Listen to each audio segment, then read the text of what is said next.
तथागत गौतम बुद्ध की महापरिनिर्वाण स्थली कुशीनगर एक बार फिर वैश्विक आध्यात्मिक केंद्र बनने जा रही है। मंगलवार से यहां अंतर्राष्ट्रीय बौद्ध कॉन्क्लेव का भव्य शुभारंभ होगा। 3 दिनों तक चलने वाली इस आयोजन में दुनिया भर से शांति, करुणा और मैत्री का संदेश गूंजेगा। धम्म की धरती कुशीनगर पूरी तरह सज धज कर तैयार है। अंतर्राष्ट्रीय बुद्ध कॉन्क्लेव को लेकर तैयारियां अब अंतिम चरण में पहुंच चुकी है। भारत सहित वियतनाम, थाईलैंड, जापान, श्रीलंका और नेपाल जैसे बौद्ध देशों से हजारों श्रद्धालुओं की आने की उम्मीद है। यह आयोजन केवल आस्था का ही नहीं बल्कि वैश्विक एकता और सांस्कृतिक समन्वय का भी प्रतीक बनने जा रहा है। कॉन्क्लेव के लिए 4 प्रमुख स्थलों को विशेष रूप से विकसित किया गया है। निर्माणाधीन कृषि विश्वविद्यालय परिसर में भव्य उद्घाटन समारोह आयोजित होगा, जहां लगभग 5000 लोगों की क्षमता वाली आधुनिक जर्मन हैगर टेंट तैयार किया गया है।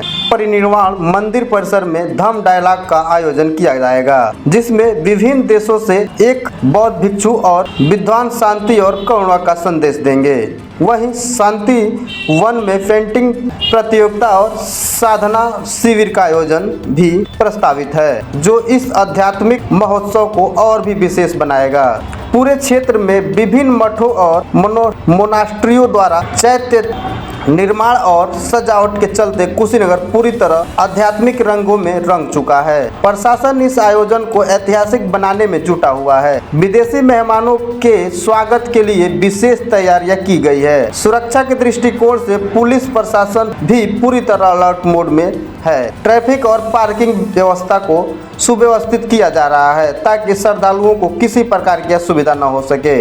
इस कॉन्क्लेव की एक और खास पहचान इसके सांस्कृतिक कार्यक्रम होंगे। मशहूर गायक कैलाश खेर और लोक गायक रितेश पांडे समेत कई कलाकार अपनी प्रस्तुतियों से माहौल को आध्यात्मिक और सांस्कृतिक रंग में सराबोर करेंगे। कुल मिलाकर कुशीनगर की इस पावन नगरी कुशीनगर से एक बार फिर दुनिया को शांति, करुणा और भाईचारे का संदेश जाएगा। साथ ही यह आयोजन कुशीनगर को दृष्टिगत रखते हुए जो आगामी 3 दिवसीय कार्यक्रम में रोज जो है VIP विजिट और विदेश के जो हमारे फॉरेन डेलीगेट्स आने वाले हैं, एमिनेंट स्पीकर्स आने वाले, इन सभी को दृष्टिगत रखते हुए सुरक्षा की व्यापक व्यवस्था। इसके अलावा जो ट्रैफिक और पार्किंग के लिए जो व्यवस्था की गई, के लिए जो मीडिया सेल है उसमें पूरे डिटेल कैसे कैसे रूट रहे वो अलग से जारी कर दिया जाएगा। यहाँ विस्तार से बताने का वैश्विक आध्यात्मिक मानचित्र पर और मजबूत पहचान दिलाने में अहम भूमिका निभाएगी। NS News 24 के लिए गुड्डू कुमार की खास रिपोर्ट।